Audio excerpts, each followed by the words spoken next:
Morning. Aloha, namaste, Jai Shri Krishna. Thank you so much, Samir, for your kind introduction. He is running a very tight ship here. I want to thank all of you for making the time to come and join us this morning as we kick off this day of critical and constructive dialogue. It's great for me to be back here in India. It's been too long, but it's always such a wonderful and warm experience knowing the rich history of this country and the vibrant democracy that really serves as the foundation for the special bond that has long existed between our two countries. I wanted to start our conversation today by greeting you with aloha and namaste, because contrary to popular belief, these words are not just greetings. They actually both have very deep, spiritual, powerful meaning that for me personally have been at the core and heart of my life and are what I hope will inspire meaningful dialogue and conversations here at Raisina. When we greet each other with aloha and namaste, what it really means is I'm coming to you and greeting you with respect.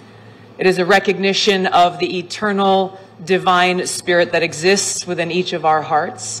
And it's a reminder that we are all connected, that we are all children of God, regardless of our race or religion, ethnicity, politics, our background, where we come from, our status in society. By greeting us in this manner, we are opening the door to have a much more meaningful and deeper exchange that gets past the divisiveness and the partisanship that too often poisons the conversations that we have. It's a critical reminder that what we share in common is far more powerful than that which sets us apart.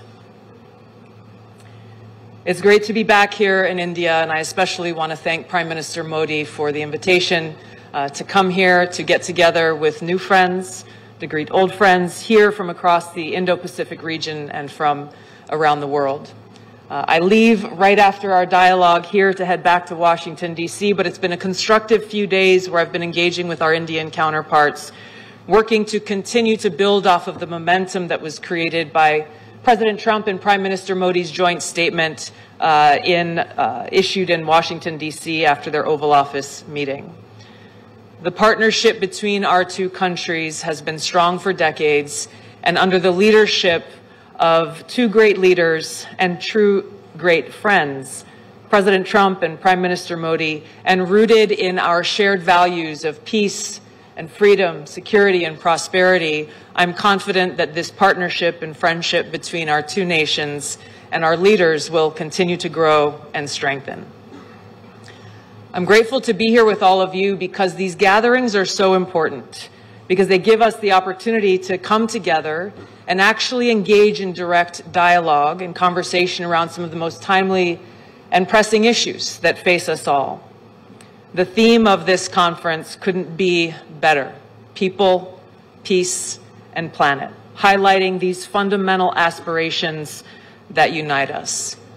It's the foundation that prosperity, security, and freedom rest.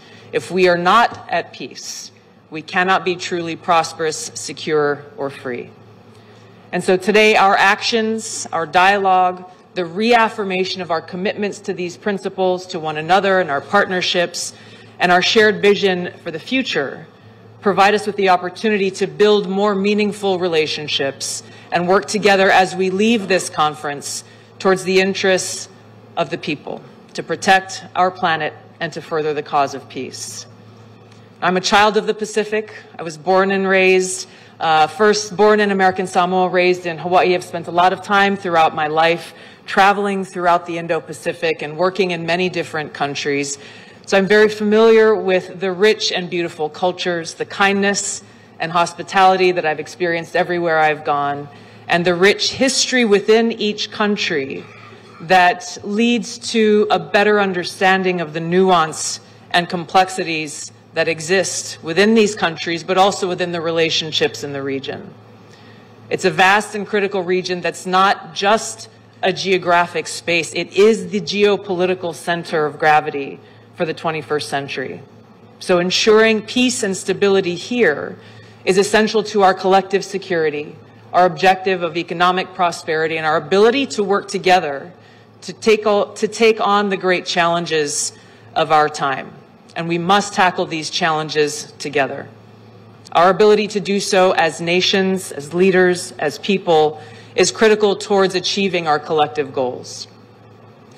Unfortunately, we live in a time where war and conflict is being waged on many fronts around the world.